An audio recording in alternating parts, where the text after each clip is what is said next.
ቲቪ መጽሔት ማህተመ ኃይሌ ማትሽካ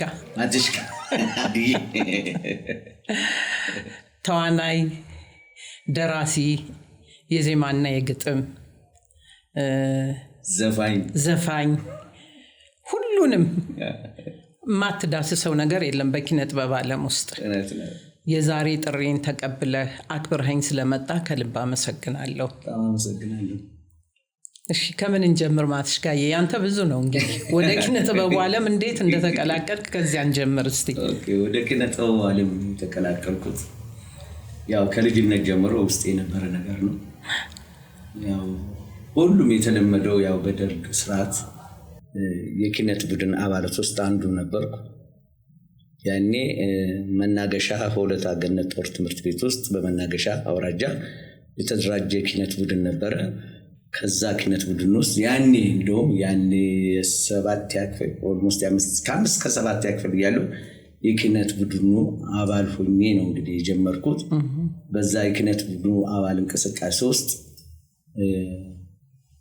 በዛ እድሜ የተለያዩ የኪነት ቡድኖችን ሳይ ስለነበር ክቡር ዘበኛን፣ ፖሊስ ኦርኬስትራን፣ ምድር ጦርን እድሉ ነበረኛው ሆለታ ገነት ጦር ትምህርት ቤት የተለያዩ እናት ሀገር ጥሪ ፕሮግራም ሊያሳዩ ሲመጡ ብዙ የሙከረጁ ድሞ እድሉ ነበረኝና እነዛን የኩረሽ የተደራጀውን የኪነት ቡድኑን መመራው እኔ ነበርኩ በዛን ሰዓት ላይና በዛን ሰዓት ጥሩ ድምጻይ ነበርኩኝ እና የኪነት ቡድኑ አባል ሆኜ የመጀመሪያውን አደባባይ ያወጣችኝና በዛን ጊዜ በመናገሻ ኮሎቦ ከተማ ውስጥ የገበሬ ማህበሩ ቢያንስ በዛን ዘመን የ5000 ብር ባህር ዛፍ ሽልማት የተሰጠኝ ጊዜ መሆኑን አስታውሳለሁ። የባህር ዛፍ ነው ሽልማት የተሰጠኝ ገበሬ ማህበሩ። የዘፈንኩት የአልማዝ የምትባል የጅማ ኦርኬስትራ ዘፋኝ በጣም ማደንቃት አልማዝ የምትባል የሴት ድምጻዊ ነውና የዘፈነችው ለገበሬ ነበር። የሰው ነፍስ ያገር ጥላ ገበሬው ያውና ወይናናና የሚል ነበር። ድምጽ ማትሽካ እሱ ዘፈንኩና የዛን ጊዜ ጀነራል ወርቁ ዘውዴ ይባላሉ የገነት ጦር ትምህርት ቤት እዛ የነበሩ እኔን ለማየት ከሆለታ ገነት እየመጡ መናገሻ ይከታተሉ ነበርና የኔን ለውጥ አይተው በኪነት ቡድኑ እንዲያርክቱ ድጋፍ ካደረጉኝ ውስጥ አንዱ እሳቸው ነው። ቀጥሎ ደግሞ ወርቅ አለማው ንጋቱ የሚባል በጣም ጎበዝ የነበረ የሀባ የነበረ ልጅ ነው። የሀባ ሙዚቃ ክፍል ነገር ነበር መሰለኝ የተለያዩ ዜማዎችና ግጥሞችን እየሰጠኝ በቃ ዛው በስንት ዓመት ነው ያንን ድምጻዊነት ኦልሞስት ያኔ ኦልሞስት በ11 ዓመቴ ነው የሆንኩት መዝፈን የጀመርከው ደግሞ በሴት ድምጻዊ ነው በሴት ባልማዝ እና በጣም እንድወደድ የሚያደርገኝ እሱ ዘፈን ነውና የዛን ጊዜ በጨረታ ያኔ 100 ብር ትልቅ ነው ጨረታ ወጣች ዘፈንች አሁን የዘፈንኳት ዘፈን አስፋው ተጫን የሚባሉ መናገሻ አውራጃ ውስጥ የሆቴል ባለሀብት አሉና እሳቸው ጨረታዋን አሸንፏትና ዘፈኗ ምን ነበር በምን ዙሪያ ነው ጨረታው? ያኔ እንግዲህ በደርግ ስርዓት ያለሽ የተለያዩ ፕሮፓጋንዳዎች ይካሄዳሉ። ስርዓቱ ስለሆነ የተለያዩ ቅስቀሳና የገበሬ ማህበሩ መስረታ አመታዊ በዓል ላይ ነው የተጫወቱት። የመናገሻ ገበሬ ማህበር ሲመሰረት የዛን ጊዜ በዛ ጨረታ ላይ ነው አቶ አስፋው ተጫን ያሸንፈው 100 ብር። ገበሬ ማህበሩ ደግሞ ብዙ ስንት ብሩን አልከ? 100 ብር ጨረታ ሸንፎ የተሰጠኝ የ100 ብር ጨረታ ምን ያህል ቫልዩ ምን ያህል ደረጃ ነበረው? 100 ብር ያኔ በጣም ትልቅ ቫልዩ አለው። ከዛ ያው እንግዲህ ወደ ኪነት እንደውም የዛን ጊዜ የሚገርምሽ አዲስ አበባ ውስጥ ኪነት አልተቋቋመም። አዲስ አበባ ድረስ አምጥተውን የነጸገ እሸቱ ምን ነበር የሚባለው የነሱ ቀበሌ ያኔ እነሱ ምንድነው ጠፋኝ ከፍተኛ ስንት ነበር እዛ መተሩሉ እናሳይ ነበር። ስንት ዓመተ ምህረት ላይ ነው ኪነት ጥበብ ኢህአፓ ካሱ ከተባሉ በኋላ ኢህአፓ በቀይ ሽብር ምን ከቆመ በኋላ ማለት ነው ከቆመ በኋላ ያንን የክነት ቡድን እንቅስቃሴ ጀመረ በየቀበሌው ክነት አዲስ አበባ 1970ዎች ውስጥ ማለት ነው 1970ዎች ውስጥ ማለት ነው እዛን ጊዜ ነው ከዛ ያመጡን ያሳዩን ስለ የክነት ቡድኑ አባል ያደገ ሲል ከዛ በኋላ ቤተሰቦቼ በቀይ ሽብር ምክንያት ነበር ወደ መናገሻ የገባ ነው አያቶች ያገር ስለሆነ ተመልሰን አዲስ አበባ ስንመጣ ያው አዲስ አበባ ውስጥ ከሙዚቃ ጋር ያው ያለው ህይወት ያደገ ሲል ናይት ክለብ ጃም ማድረግ ተጀመረ ምን አለ የማንን ነበር የዛን ጊዜ የሚታወቀው በዛን ጊዜ ጫወት የነበረው የሙልቀንን ነበር በጣም ግን የቴድሮስ ታደሰንም ጫወት ነበር የፍሬም ታምሮን ጫወት ነበር ትንሽ ሃይላይቶችን በፍቅርሽ መያዜን ባንቺ መተከሴ በፍቅርሽ መያዜን ባንቺ መተከሴ ያኔ ነገርኩሽን አውጥቼ ሚስጥሬን ይባባል ይሄ በ1975 ዓመተ ምህረት የፍሬም ታምሮ የወጣ አልበም ነበርና በጣም ሞድለት ዘፈንና ናይት ክለብ ውስጥ ጥሩ ተወዳጅነት ያገኘልኝ በጣም የገነነበት ዘፈን ነበር የቴዲየንም ትንሽ ስም ጠርተሃል ስለዚህ የግድ ነው ቴዲ ታደሰን ነው አይደል ቴድሮስ ታደሰን ሙሉቀን መለሰን ጥላውንም ጫወት ነበር በነገራችን ላይ ኦልዲስ ባንድ የሚባል አቋቁም ነበር እኔና ፖል የሚባል አንድ ማሙድን የሚጫወት ጎበዝ ዘፋኝ አለ ከሱ ጋር ሆነን ኦልዲስ ባንድን መስርተን ቬላ ቬርዲ ጀመረን ነበር ልክ ቬላ ቬርዲ ኩኩ ከወጡ በኋላ እኛ ነበር የገባን እና በጣም ጥሩ ጊዜ ያሳለፍኩበት ሰዓት ቢኖር የቬላ ቬርዲ ታሪክ ላይ ነውና እዛን ጊዜ እንጥላውንን የሙልቀንን የፍሬም ታምሮን የጥላውንን ጫወት ነበር አመሰግናለሁ ማትሽጋሪ አንተ መጫወት በድምጽ መጫወት ብቻ ሳይሆን ዜማና ግጥሞችንም የመስጠቱ መንገድ አለ ግጥምም ሰጥ ነበር ለመሰረት በለጠ ሰጥቻታለሁ ምን የሚለው የመሲ አሪቡነ በል ወዳጄ አሪቡነ በል ወዳጄ እነ ተገንታላሉ በደጄ ሚል ሰጥቻት ነበር ተገኝታል ሳይሆን አልፋላሉ በደጄ ቢሆን ነበርቱ ላሸናፊ ከበደም እንደዚህ ላሺ ወደ 4-5 ነገር ሰጥቻለሁ እንደውም በጣም በቃ እሺ ወደ ሙልቀን ስታይል ለማምጣት ብዬ የሙልቀን ስታይል ኪዎችን ነበር ሰጥቻለሁና ለሱም ሰጥቻለሁ ለእንትና ሌሞን መንግስቴም ሰጥቻለሁ ሌሞን መንግስቴ ይመኒ ይመኑ መንግስት አስባራት ተጣወቁት ይችላል በደም ጓደኛዬ ነው ቤተሰብ ነን ይመኒ ምን የሚለው ይመኑን ፍቅር አሁን አላስታውሰውም ግን የሚገርምሽ እዝራ ሙዚቃ ቤት የታተመ ሙዚቃ ላይ ነበር እሱ ላይ ነበር የሰጠውትና አስታውሳለሁ እሱ ከዛ የባህል ዘፋኞችንም ስማቸውን አላስታውስም ለነሱ የሚሰጣቸዋል የራሴም አልበም የራስህ አልበም አላቀርለው በጣም በዚያ እንዴት ነበር የራስህ አልበም የኔ መጥፎ ሰዓት ላይ ነበር ወጣው የዛን ጊዜ አዳዲስ ዘፋኞች ባይተናል የዛን ጊዜ አብረን ተነጋግረናል ታስታውሳለህ ታዲያ እንደው ፕሮሞት ያደረግሽኝ አንቺ ነበርሽና ጠብታ መጽሔት ላይ ጠብታ መጽሔት ላይ ትልቁን እንደውም የዋራውን ክብር ሰጥተሽኝ ትልቁ ውለታ ያልሽልኝ አንቺ ነሽና በወቅቱ የሚገርም ፀሐዬ ታስታውይ ፀሐዬ መጣ አንቺ ነሽ እንደውም እንትን ያልሽለት ሳቂልኝን ሳቂልኝ ከዛ በኋላ እንንትና ገና የመጡበት ሰዓት ነበር እና ቴዲ ራሱ የመጣበት ሰዓት ያው እዛ መሃል ውስጥ እሳት ውስጥ መጣድ ማለት ነው በጣም የምትወዳት ከዚህ አልበም ውስጥና ትንሽ ከሌላው ስራ ከፍ ያለ ነው የምትለዋን እስኪ እንዳትረሺ ሆነሽብኛል እኔ ጨነቀኝ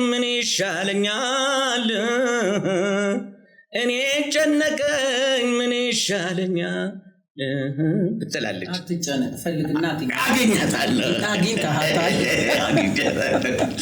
እና እሷ አልበሜ ላይ እሱን ወደዋለሁ እሺ ማትሽካዬ እኔ እናንተ ይቅርታ ማትሽካ ያው በለመድኩት ነው ማተመ ኃይሌ እኔ እናንተ የተገናኘባትን ወቅት ታስታውሳታለህ እኔና አንቺ የተገናኘንባት በዛን ዘመን ዓመተ ምህረቱ ሩቅ ነው።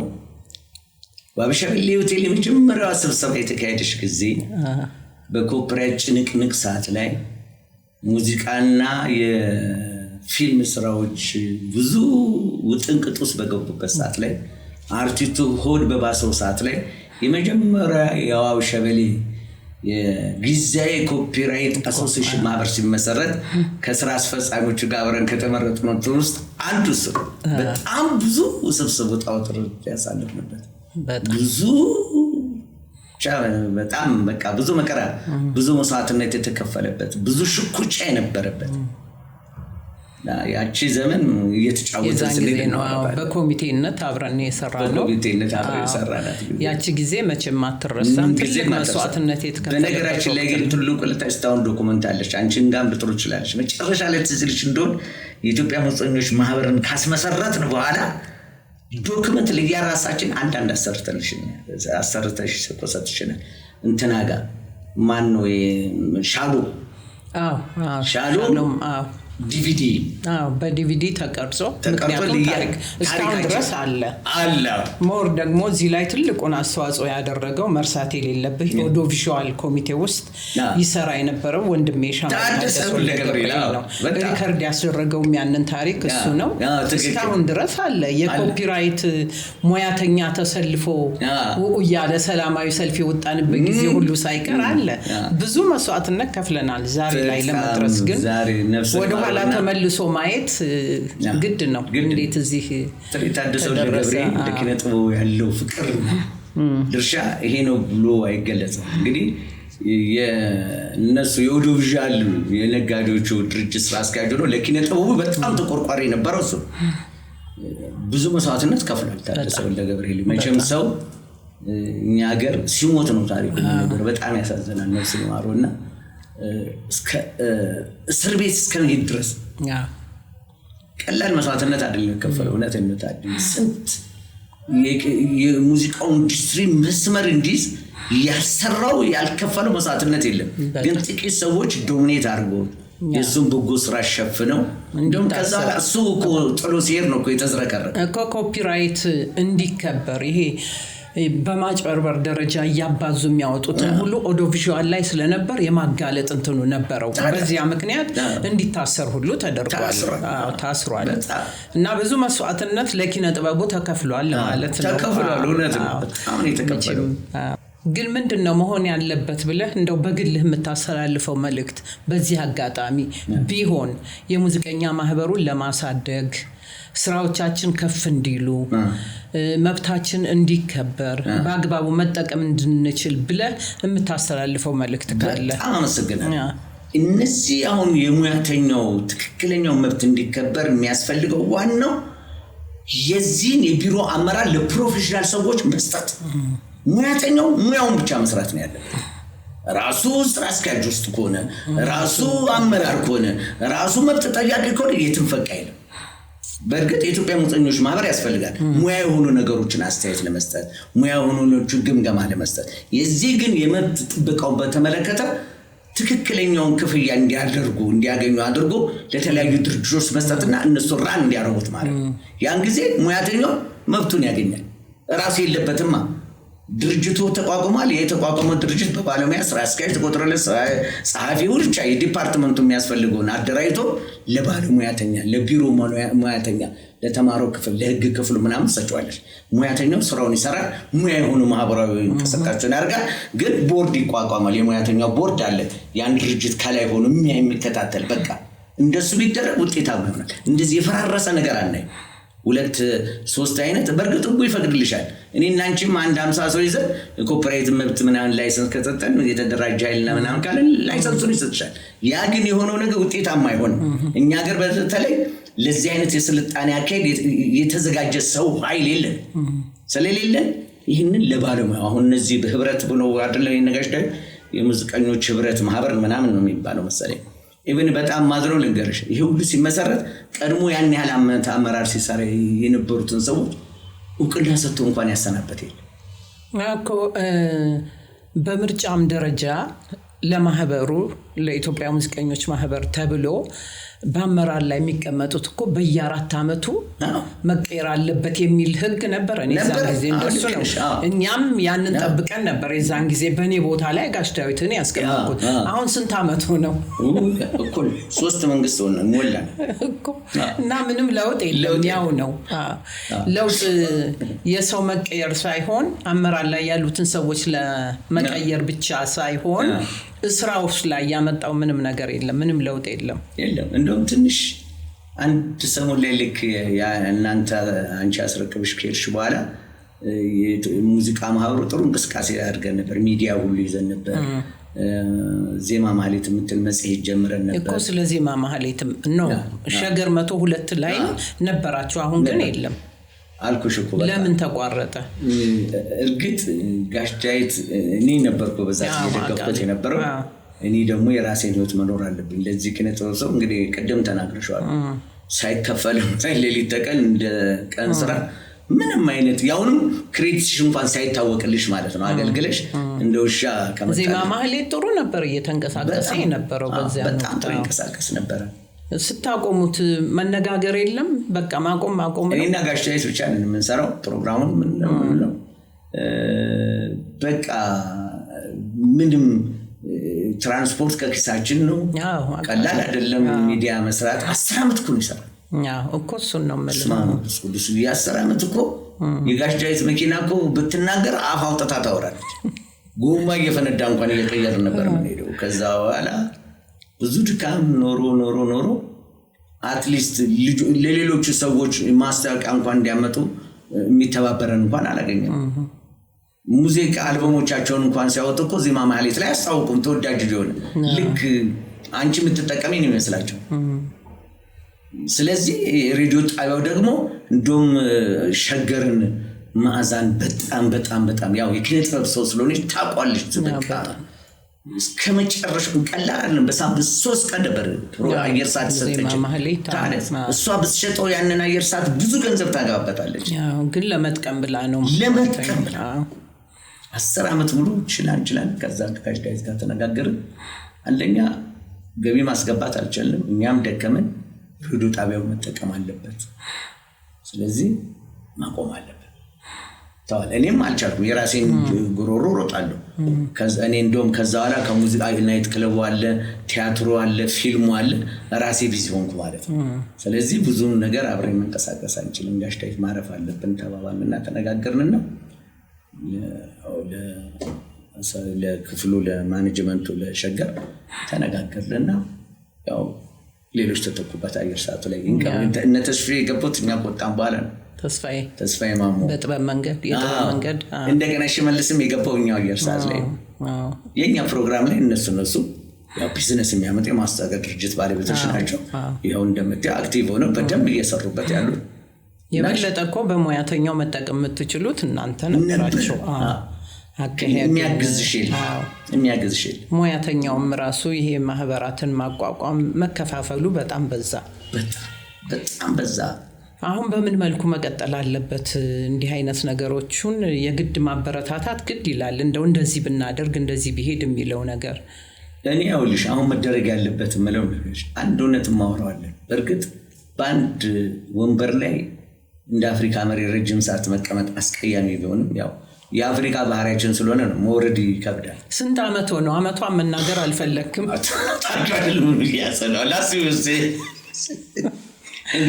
ከመለሱ እኩል እኮ ነው የገባነው። በቃ እኮ ያኔ ኮርፖሬት ጊዜ ኮርፖሬት አሶሲዬሽን አቋቋመን። ከዛ በኋላ ካስረከብን በኋላ እኛ ስንት ዓመት ነው የሰራነው? 1994 ነው እኔ እንትን ያልኩት ዲዛይን ያደረኩት። ታዲያ እንግዲህ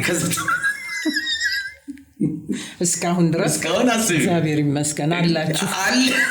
ታዲያ ምናምን አመጡ እኮ በስመ አብ ወወልድ ወመንፈስ ቅዱስ። ይህ ሁሉ ጊዜ መቀመጥ እኔ ለጋሽ ዳዊት ነው በቃ እንትን የምለው። ቻይ ነው ግን ጫንቆ ይችላል። ጋሽ ዳዊት ባይኖር ሙዚቃ ማህበሩ ይፈርሳል እኮ። አሁን አለ እያልከኝ ነው ሙዚቃ ማህበሩ። አትሊስት እሱ እንቅስቃሴው ግን የለም። እንቅስቃሴው የለም ግን ቢሮ ምን ይሰራል መሰለሽ? አንደኛ መታወቂያ ያገኙበታል። ሁለተኛ ውጭ ለመሄድ የግድ ፔፐር ያስፈልጋቸዋል። ፔፐሩን የግድ ይሄ ማህበር ባይሆን ውጭ መሄድ ድላቸው አርቲስቶቹ በጣም አይሆንላቸው፣ ማይሳካልላቸው። ሶስተኛ የተለያዩ አግሪመንቶችን ያስተካክልላቸዋል። የውሎችን የዘፋኝ የምናምን ውሎች ምናምን አራተኛ ደግሞ የቀድሞ ዘፈኖችን መስፈን የሚፈልጉ ሙያተኞች አሉ አይደል አትሊስት በማህበሩ በኩል እንዲነጋገሩ ያስተካክለላቸዋል እነዚህን ትልልቅ ስራዎች እየሰራ ደብዳቤ መስጠት ማለት ነው ምንድነው ግን የማህበሩ እንትን ጠቀሜታው ሰራተኛ ይኖረዋል ወጪ ይኖረዋል ቤት ኪራይ ይኖረዋል እና በምንድነው እነዚህ ከቨር የሚደረግ ሰራተኛ ኖሩና ጠለው ሄዱ ጻፊዎቹን በቃ መጨረሻ ካልተከፈላቸው አልተከፈላቸው 5,000 ብር በወር መክፈል አቅቶን ማለት ነው ለአንድ ጻፊ ማለት ነው ከዛ አሁን እንደውም ጋሽ ወንድሙ ቶላ መሰለኛው እንዱ ቢሮን ጋሽ ዳይሶታ ሲገባ ቁጭ ብሎ የሚጠብቀለት ይህንን መሸፈን አልቻለ ከጎረቤቶቻችን ከደራሲያን ማህበር ጥንካሬን መማር አልቻለም ያው ሙዚቀኛ ታውቃለሽ ብዙም ጊዜ የሌሊት ስራ ስለሚሰራ ወይንም የኮንሰርት አታገኙም አይጨበጥም የሆነ ችግር ሲኖር ግን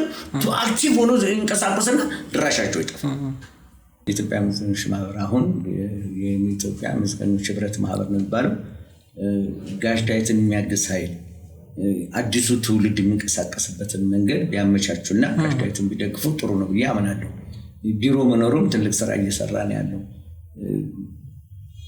ቀጣውን እንግዲህ ከዚህ በኋላ የኮፒራይት መብት የሚከበርበት መንገድ መንግስት ሁሉ ነገር አስተካክሎ ጨርሷል እንደውም ማሽኖች ሁሉ መጥተዋል ነው የሚባለው በየሚዲያ ውስጥ በየቴሌቪዥኑ ሲሰራጩ ካውንት የሚያደርግ ልክ እንደ እንትኑ እሱ ነገር ቢስተካከል ኖሮ እያንዳንዱ ዘፈን ካውንት የሆነች ምን ያህል እንደተለቀቀ ሁሉ የሚሰራ ነገር እኮ ስለሱም ልጠይቅ ፈልጌ አንድ ወቅት ላይ የሙያተኛው ለምሳሌ አንተን ዘፈን እንደ ሳውንድ ትራክ ወይም ለሆነ ነገር ሲጠቀምበት ሬዲዮ ላይ ሲለቀቁ ክፍያ እንደሚደረግ ተነግሮ ነበር ተወርቶ ነበር እሱ ነገር ተግባራዊ ሆኗል አልሆነም እሺ አሁን ስልክ ጥሪዎች ላይ የምንጠቀምበት እሱ ክፍያ ያለው አሁን ያንተን ዜማ እኔ ለስልክ ጥሪ ባደርገው ለዚያ ክፍያ ያለው ወይ ለሙያተኛው አሁን እሱ አለ ከቴሌ ጋር አግሪመንቶች አሉ ቴሌ አግሪ ያደርግና ሪከርድ ይሆናል ምን ያህል ውል ቀጥታ ድምጻዩ ነው ግለሰቡ ሄዶ ነው እንጂ ማህበሩ የኮኦፐሬቲቭ አሶሲዬሽኑ ማህበር አላቀም እንግዲህ ምን አድቫንቴጅ አለው እሱ በሱ በኩል ቢሆን ህጋዊነቱም አካሄዱም ትንሽ መስመር ይይዝ ነበር ፐርሰናል ከሚሆን በግል ሄደህ አንተን ከምትል በሙዚቀኛው ማህበር በኩል ቢሆን የበለጠ ውጤታማ ይሆን ነበር እንደሱ አይደለም አካሄዱ እኔ እስከማውቀው ድረስ ምክንያቱም ምን ራሴ አንድ ሙዚቃ ይዤ ኢንዲቪጁዋል ነው የገባው በማህበር በኩል አይደለም እነዚህ እንደው ምን ያሁን እኮ ድምጽም የለም እንቅስቃሴ ወሬውም አይሰማም ኒውስም የለም እኮ እንዲህ አይነት ነገር ስለዚህ ሁሉም የየራሳቸውን ህግ አማካሪ ጠይቁና ሄደው ነው የሚሸጡት ሙዚቃዎቻቸው ምናምን ለቴሌ ብቻ ነው ከቴሌ ጋር ነው አግሪመንቱ ሬዲዮስ ላይ ሲለቀቁ የለም እሱ ክፍያ አልተጀመረም ኦኬ ግን የተወሰነ በአዋጅ ደረጃ ዋጋ ምናምን ወጥቶ ነበር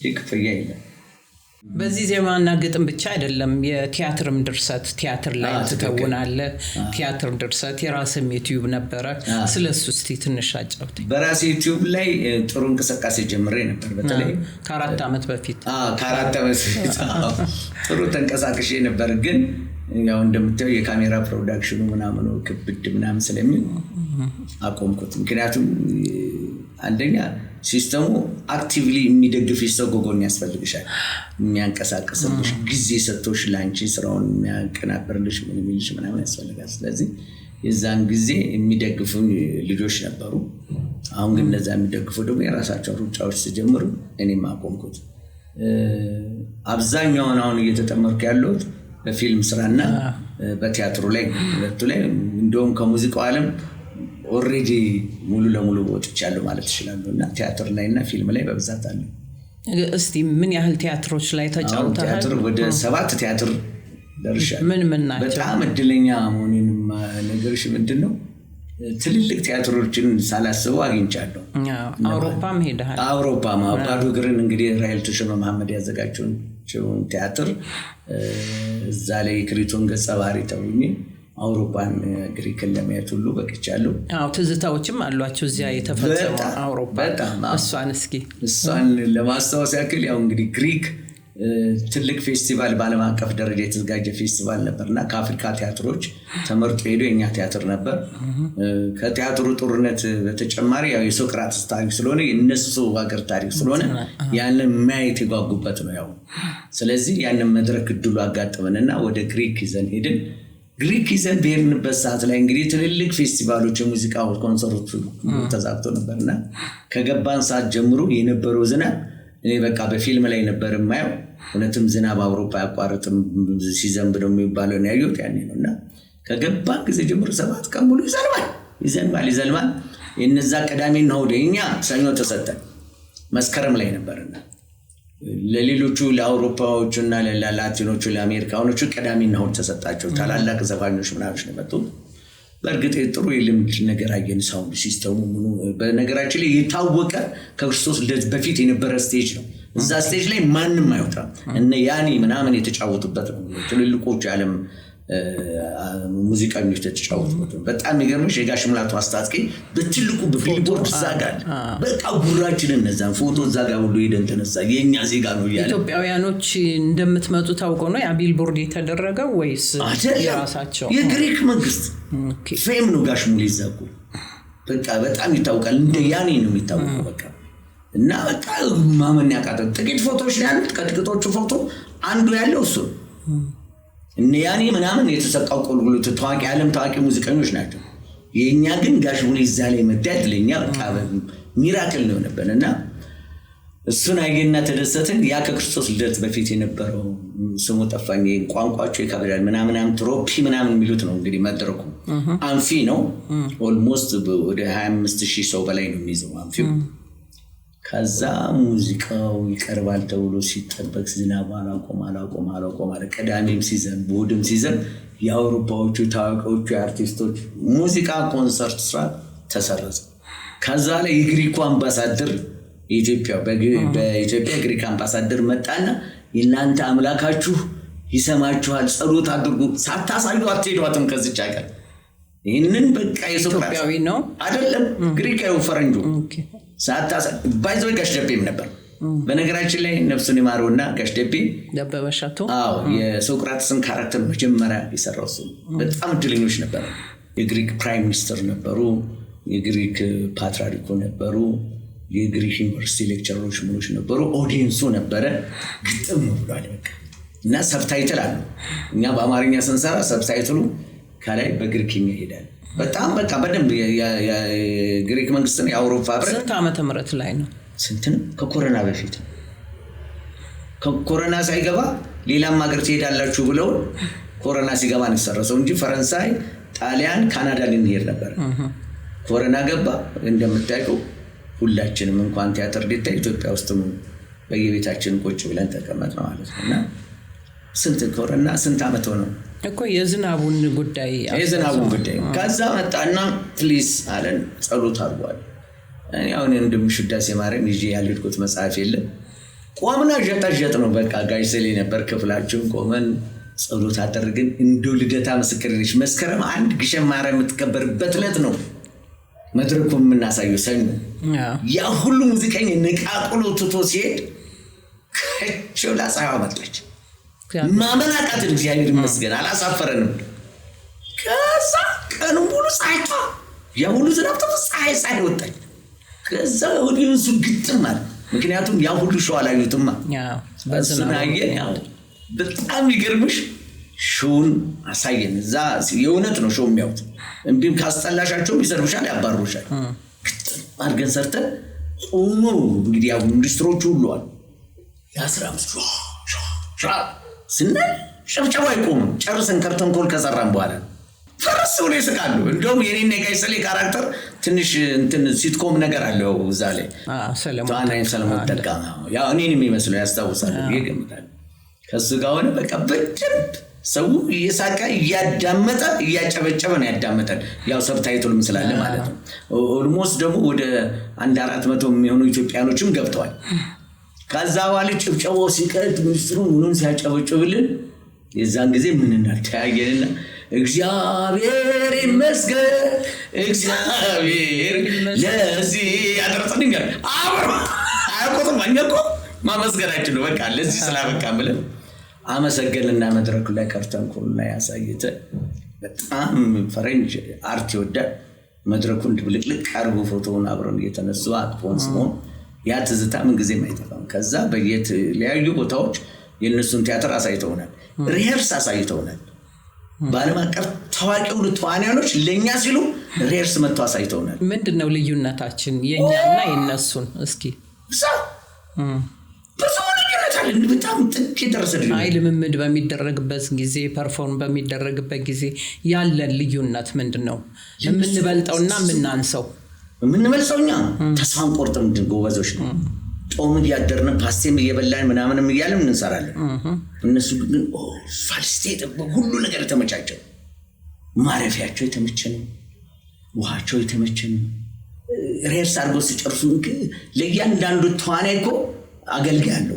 ደንገጦር ነው የሚባለው ለሬርስ እኮ እኛ እንኳን ለሬርስ ለራሳችን እርስ በርስ ነው የምንቀባባው። እና በጣም የሚገርም ነው። ግን ያከብሩሻል፣ ተዋናይ ከሆንሽ በቃ ያከብሩሻል። አሳዩን በቃ ሬርስ ሲያደርጉ ምናምን ሲተውነ ቋንቋውን ባናቅ በደንብ እኮ ነው የሰሩት። በደንብ ፐርፎርም እያደረጉ አሳዩ። ስቴጁ የሚገርም ነው። የዛ ሀገር ቲያትር ቤቶች እንደኛ በቃ እንትን ምናምን የለም። ይዞራል፣ በቃ ይሽከረከራል። የምትፈልገው ፓርት ላይ መዞር ነው ምናምን መስከለከሉና ሰራውንድ ነው የቲያትር ቤቱ። እንደዚህ በሁሉም አቅጣጫ ነው ሰው የተለየ ነው። በቃ ግሪክ በርግጥ የኪነ ጥበብ ሀገር ነች። ያው ጥንት ጀምሮ የተታወቀ የነበረ ስለነበረች በጣም የሚገርም ነው። ኢትዮጵያኖችን በጣም ሰዓት ሪት ያደረጉን የኛን ክብር ከፍ ያደረጉን ፖስተራችን ተለጥፎ ሁሉ ሲታይ ማመን እንኳን ባዶ እግር ተብሎ በየከተማው ምናምን ባቴንስ ላይ ምናምን በጣም እኮ ትልቅ ታሪክ። እዚህ ምን ያህል ነበር የታየው? እዚህ ኦልሞስት 6 ዓመት አልታየም ብለሽ እኮ በዚያን ወቅት የነበረውና አሁን ያለው የቲያትር ኦዲየንስን በተመለከተ ደግሞ ተመልካችን እስኪ ምንድነው ያለውን ነገር ትንሽ እናውራባት። የቲያትር ተመልካች እየቀነሰ መጥቷል። ምንድነው ምክንያቱ? በኔ በሶስት አይነት ነገር ነው የምከፍለው ቲያትር። አንደኛ መጀመሪያ ላይ ቴክኖሎጂ ተጽዕኖ አድርጎብናል። ሰው ኢንተርቴን የሚያደርግበት ሁሉ ነገር እጁ ላይ ያገኝ። እጁ ላይ ሲያገኝ በጣም ካልሰለጠንሽ በቀር ስልጣኔ ይጠይቃል ቲያትርን ለማየት። የሰለጠነ ትውልድ የድሮዎቹ እኮ የሰለጠኑ ሰዎች ናቸው ቲያትር የሚያዩት። በጣም አውትስታንዲንግ የሆነ ናቸው። ምሁራኖች ሁሉ ገብተው ነው የሚያዩት። ያሁኑ ግን መዝናናትን ነው የሚፈልገው። 2 ሰዓት ተኩል 3 ሰዓት ሙሉ ቁጭ ብሎ ቲያትርን ማየት አይፈልግም። እንኳን ይቀርና ከዩቲዩብ ወርዶ እኮ ቲክቶክ ደርሷል እኮ። ከቲክቶክ ቀጥሎ ጣጣችን ላይ ብቻ ልናየው እንደሚጣልና ያንን ለማምጣት ትውልዱን የሚይዝ ነገር ማቅረብ ማዘጋጀት አለብሽ። አይኑን የሚስበው ልቡን የሚሰቅለው ነገር ማዘጋጀት አለብሽ። እና እነሱ ቴክኖሎጂው አንድ ተጽዕኖ አድርጎብናል። ከልብ አመሰግናለሁ ማትሽካዬ። ሌላ ደግሞ ፊልሞችም ላይ ብዙ ተጫውተሃል። እስኪ ፊልሞችም ላይ እግዚአብሔር ይመስገን ያለ ግን ኦልሞስት ብዙ ፊልም ሰርቻለሁ። ምን ያህል የሚሆኑ? እንደው በትንሹ እንደው ከ20 ፊልም በላይ ሰርቻለሁ። በትንሹ አርሱን ብትጠይቀኝ ጥቂቶቹን ነው ማለት። በምን ምክንያት ነው እንዲካስ የበዛብህ? ጺምህን እያዩ ነው? ምንድነው? የራሱ አስተዋጽኦ አለው ጺምህም አለው። ግን ብዙ ጺም ያላቸው አሉ አይደል እንዴ? የሆነው ባለቤት ስትሆኚ ነው የሚፈልጉሽ። እኔ በዚህ ወንድሜን ለሙያውም ለኔ አይከኔ ነው ፈለቀ ማርሃ በጣም የሚገርምሽ ሙዚቃ እየሰራው እዚህ ምቱኮ የሚባል ከአሜሪካን መጣ ኤፍሬም ታሞር ሙዚቃ አቀናባሪ ያለ እሱ ጋር ሙዚቃ እየሰራው እሱ ግጥም ለስቱዲዮ ሊቀረጽ ይመጣል። ኧረ ማተመተው በእናትህ ከዚህ ሙያ ወጣ አንተ እኮ የሚገርም እኮ አክተር ነህ ይለኛል። ዲነኝ እንዴ ያልኩኝ በቃ አው ውጣልና አንድ ፊልም እሱ ዳይሬክተር የሚሆንበት የመጀመሪያው ካስ እሱ ነው። የመጀመሪያው ካስ ያደረገኝ እሱ ነው። በኋላ እና አለኝና ኦዲሽን ሲያሰጥ እሱ ነበር ተዋናይም ነው ዳይሬክተርም ነው ወሰደኝ። ከዛ ላይ ኦዲሽኑን ስራ ሲለኝ እኔ ያው እንደምታውቀው ሲጫወተን በቃ ነው በቃ የዚህ ካራክተር ሰውዬ ይሄ ሰውዬ ነው አለና ለፕሮዲዩሰሩ ነገረው ማለት ነው። ጥሩ ክፍያ መጀመሪያ አስከፍሉኝ ፈለቀ ነው ያሰራኝ። በደንብ ስሙን ሜንሽን አድርግና ምስጋናህን አቅርብልኝ። ለኔ ደግሞ ሞዴሌ ነው። በጣም ማደንቀው ተዋናይ ነው። በጣም በቃ ማደንቀው ዘቤስ ከነቁመናው ከነድምጹ ከነተውኔቱ ሙሉ የኪነ ጥበብ ሰው ፈለቀ። በቃ ዛሬ እንደዚህ ሆኖ በማየት አዝናለሁ፣ አልዋሽሽም። ትልቅ ኢትዮጵያ ከምትፈልጋቸው ሰዎች አንዱ ፈለቀ በጣም በቃ ያቃል ጥሩ ጸሐፊ ነው ጥሩ ተዋናይ ነው ጥሩ ዳይሬክተር ነው የመጀመሪያ ፊልም የሰራው የሱን ነው እሱንም ማታቀው ርዕሱን ኮርስ በጣም ችግር አለብኝ አረጃ እንዴ እርጅና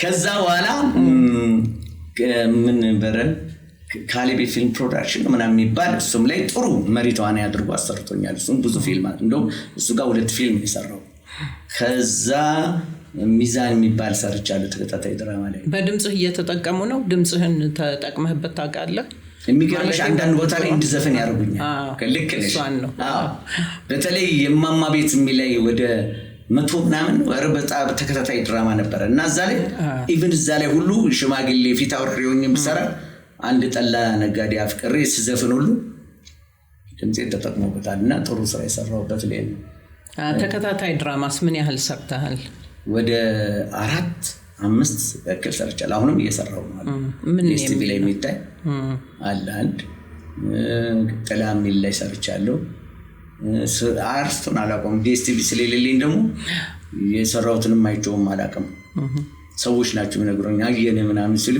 አዎ ሰርቻለሁ እላለሁ እሱ ሰርቻለሁ ሌላው ወደ ቲያትር ዓለም የገባሁት ደግሞ የሚገርምሽ የኢትዮጵያ ሙዚቀኞች ማህበር እያለን የሲዲን መንግስት የሰላም ምንድነው ሰላምና የሚባል የንጆ ድርጅት አለና የተወሰነ የስንት ወር ስልጠና ኮርስ ዩኒቨርሲቲው ከፍሎ እንድንማር ተመርጠን ገባን ስንገባ ራይቱሽም መሐመድ የብሔራዊ ቲያትር ተዋናይና ዳይሬክተር እዛ ትምህርት ላይ አብረን ሰግመን ራሄን ባዶ እግር እንዴት እንደመጣው ልነግርሽ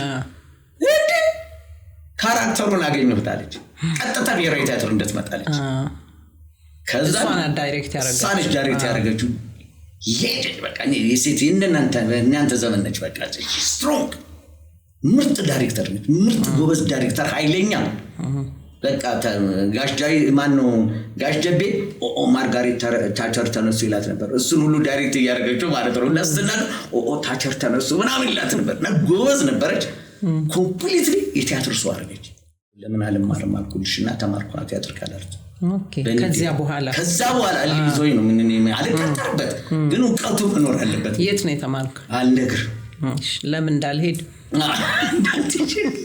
ከዛ በኋላ እሱ ሰራውና ከዛ ብዙ ቲያትር ተመረመርኩ ማለት ነው ሰፈር ጉርጓዳን ባይተዋር ብቻ መጣል ከዛ በኋላ አዳም ሰገድ ታላቁ አዳም ሰገድ ሲያሱ እሱን ከዛ በኋላ 12 እንግዶች አሁን የሚታየው ከዛ በኋላ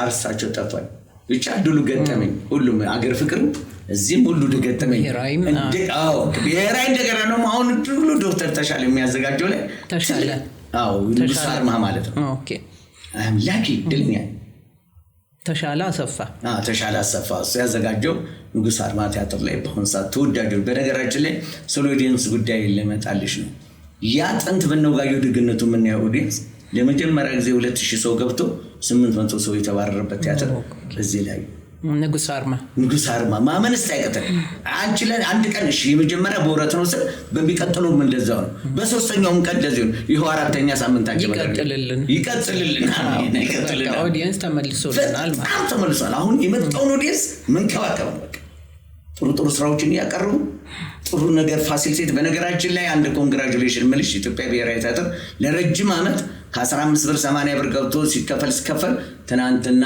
200 ብር ገባ ተመስገን በቃ ቢያንስ የሽሮ ዋጋ አግኝተናል የባየና ዩቲዩብ አይደርስም የቦዘና ሽሮ እግዚአብሔር ይመስገን 200 ብር ገብቷል ይሄ ትልቅ ምስራች ነው ምክንያቱም በርገር በ500 ብር የበላ ቲያትርን በ80 ብር ማየት በጣም ያሳፍራል ነገር ነው አይሁን ይሄ ለውጥ መጣ በቲያትሩ መድረክ ላይ እና ኦዲየንሱ ጥሩ ተመልሷል ጥሩ ዝግጅት ነው የተዘጋጀው በቃ ንጉስ አርማን እንግዲህ ከዚያ 24 አመት በፊት ተሰርቷል በነጋሽ ፈቃዱ ተክለማርያም ለዚሁ ዝራነ ተስፋዬ ገብረሃናን የሚያክሉ ታላላቅ አርቲስቶች ክፍያው ለኪነ ጥበብ የሚከፈሉ መስዋዕትነት ከዛ መጥተሽ ከአውስትራሊያ መጥተሽ ያውን ፋሚሊሽን ትተሽ ያውንም ለጥበብ ያለው ፍቅር ይለያል እኔ እንደሱ አይቻላል በጣም እመሰክራለሁ አንቺ ለሱ ወዛደር ሆኗል ይሄ ቲያትር ሲሰራ ቀለም ቀቢ ነው እኛንም ዳይሬክት ያደርገናል ይደግፈናል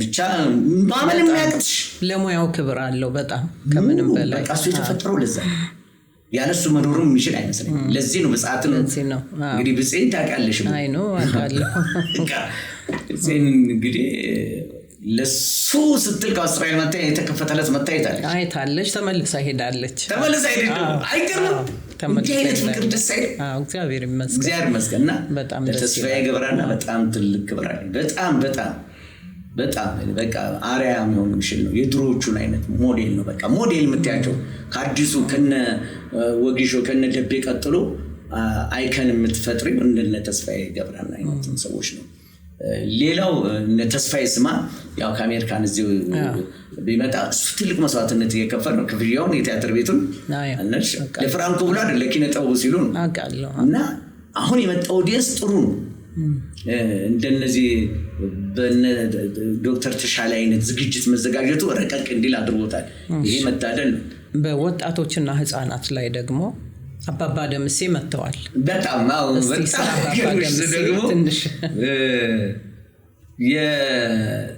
የቢኒያምን በጣም አከብራለሁ ቢኒያም ከበደ ባለቤት እኔ ብሔራዊ ቲያትር ባዶ እግር እየሰራው መጥቶ ነው ዮናስ የሚባለው ልኮ የልጆች ክፍለ ጊዜ ፕሮግራም ቴሌቪዥን ላይ እንድሰራ ፈልጋለሁ ምናምን ሲል እኔ እኮ እንዲህ አይነት ነገር ሰርቻለሁ አይ በቃ ሰው ጠቆምኩ እንደውም ጋሼን ሁሉ ጠቅመን አንተን ነው ምን ፈልጋለሁ ምን ይሻለኛል አልኩና ቆንጆ ጋሽ ተስፋዬ ሪቫይዝ ማድረግ ጀመርኩ ማለት ነው ያሳደጉን ተስፋዬ ሳለ ምን አባቱ በቃ ያለባበሴን ቀይር እርሳቸውን ይዤ ለምን አልገባም ብዬ የልጆች ክፍለ ጊዜ የልጆች ተራ ነው የሚባለው አባባ ደምሴ የተባለበትን ምክንያት ንገረኝ እኔ በዛን ሰዓት አንድ አባባ ደምሴ የሚባሉ እኛ ሰፈር ሰው ነበሩ በቃ ኮሚክ እኛ ልጆች ስትጂ አባባ ተረት አውሩልን ምንላቸው የሰፈር አባቶች አሉ ከሳደጉን አባቶች ውስጥ አንዱ እሳቸው ናቸው አባባ ደምሴ ብዬ ነው ራሴን ካራክተር ነው ወስዶ የሳቸው ማለት ነው ከዛም ይገርምሽ እኮ ጋሽ ተስፋዬ ላይ ዶሚኔት አድርጌ ነበር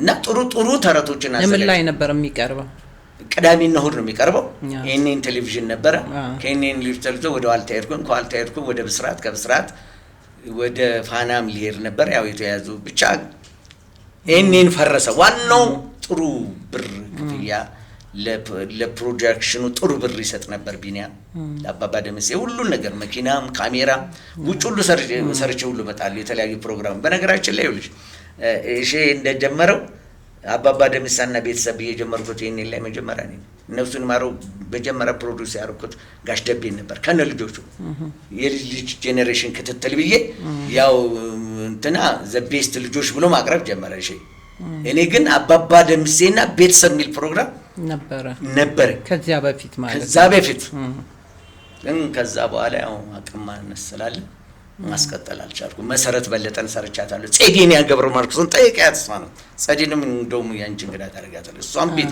ከነ ልጆቿ ሰብስቤ ከልጆቿ ጋር ፕሮግራሙን ቤተሰብ ፕሮግራም ምናምን ያ አሳድጌው ነበርና በዛ ጥሩ ስኬታማ ሆኜ ነበር ሌላው በዜማ ማህሌት ፕሮግራም እንግዲህ በሸገር ላይ የተሻለ 10 አመት የተለያዩ አርቲስቶችን የጠፉትን የተደበቁትን በማውጣት ጥሩ ዶክመንተሪ የሆኑ ኢንተርቪዎችን ከጋሽ ዳዊት ጋር ለረጅም አመት አሰርተናል በጣም የሚገርምሽ ሙዚቃዎች ሁሉ ለሸገር ሰጥተናል ሪል ቴፕ ሁሉ ሳይቀር ካሴቶች ሁሉ ከኢትዮጵያ ሙዚቀኞች ማህበር ከሙዚቀኞች ሙዚቃ ቤቶች ፋሲልን ለሻለው እሱ ማስተር ካሴት ሁሉ አምጥተን ጭነናል የድሮ ኦልዲስ ዘፈኖች ፋሲል አበሻ ሙዚቃ ቤት ከሱ ጋር ሆነን ሸገር ሬዲዮ ጣቢያ ላይ ያው ዜማ ማህሌት ፕሮግራምን እድሜ ለማዛ ብሩ በጣም እናመሰግናት እናከብራት ለ10 አመት ጥሩ ፕሮግራም ሰርተናል እንደውም እንትና በጣም አዘነ ስንወጣ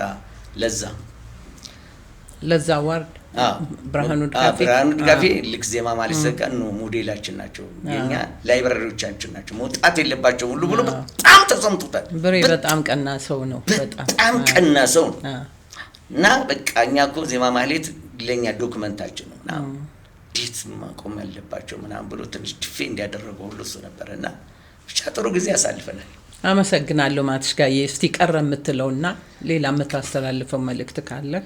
ቀረ ምለው የለም። ቀረ ምለው ሳይሆን ደስ ያለኝ ነገር ነው። ከጠብታ መጽሔት ወደ አዴ ጠብታ በመምጣትሽ በጣም ደስ ብሎኛል። ያንቺ ትልቁ ፕሮሞሽን ነሽ። ለኪነ ጥበቡ ዘርፍ ብዙ ድጋፍ አድርገሻል። አንዳንድ ያልተነገረላቸው ያልተዘመረላቸው ብዙ ሰዎች አሉ። እውነቴን ነው የምልሽ። አንቺ ፊት ስለሆነ አይደለም ያልተነገረልሽ እንደው ለሙያተኛው መለወጥ ከከፈልሽው ይልቅ የሰራሽው ተውኔቶች ናቸው የሚወሩት።